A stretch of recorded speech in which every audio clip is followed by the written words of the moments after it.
Pastor's Day! We love you po!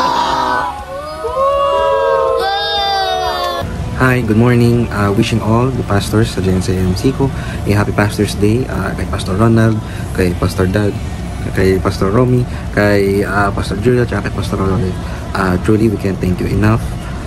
Your effort, may it be visible or not, is always seen, or hindi man sa amin makita, pero God knows, and God will repay you yung inyong effort at pagod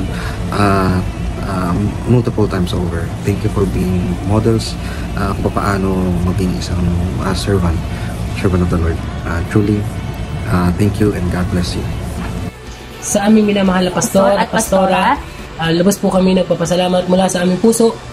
Hindi lamang po kayo isang leader, kundi isa po kayong tunay na pastol na nag-aalaga, nagmamahal, at nagtuturo sa aming spiritual na kalagayan. Yes, at salamat po ang inyong katapatan sa paglilingkod sa ating Panginoon, inyong sakripisyo, at ang walang sawa niyong pagdarasal para sa amin ay nagbibigay ng ilaw at kalakasan sa amin pong landas. Yan. Patuloy po kami na darasal para sa inyo upang kayo patuloy na pagpalain ng Lord ng masaganang kalakasan at kaligayahan. Muli po, happy Pastors Appreciation Month. We love you po. We love you. God bless. Happy Pastors Month po para sa aming mga minamahal na pastor na sina Pastor Ronald, Pastor Romy, Pastor Lodit, and Pastor Zuriel. And so, we appreciate your dedication and passion sa ginagawa niyo po na paglilingkod sa Lord. And tunay po na kayo po ay inspiration and blessing po sa amin. Thank you po sa inyong walang sawang paggabay, pangangaral, pagsuporta po sa amin. So nawa po ay patuloy po kayo i-bless ni Lord and maging a channel of blessing pa po sa bawat isa. So yun lang po, happy Pastors Month. God bless! Happy Pastors Month po, Pastor Ronald, Pastor Romy, Pastor Juliet, Pastor Lori.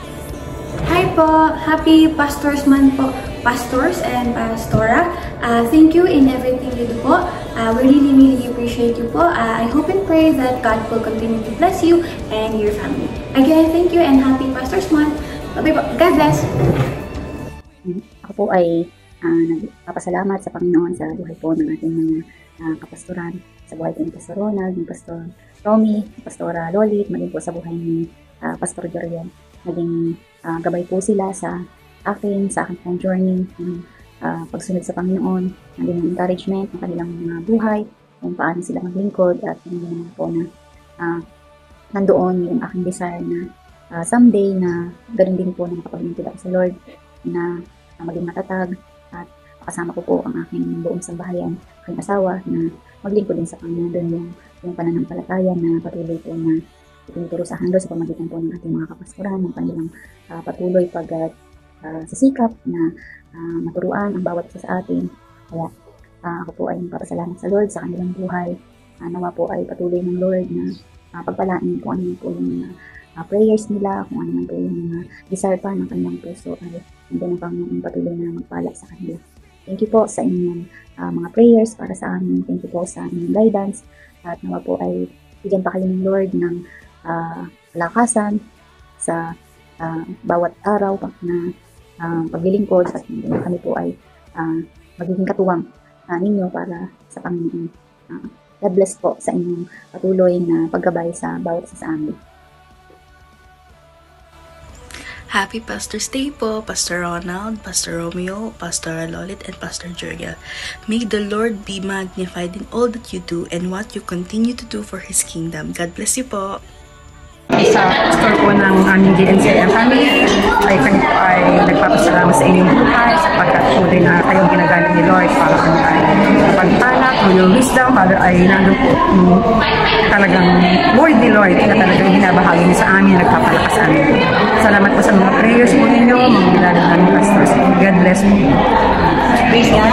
Thank you, Lord, for all our pastors who dedicated them time, effort, lahat na, compassion, and everything, and most importantly, the love para po sa ating congregation and to other people, especially the unsaved.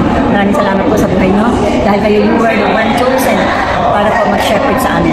Because sabi nga po ni Jesus, if you love Him, take care and feed the sheep. Kaya maraming salamat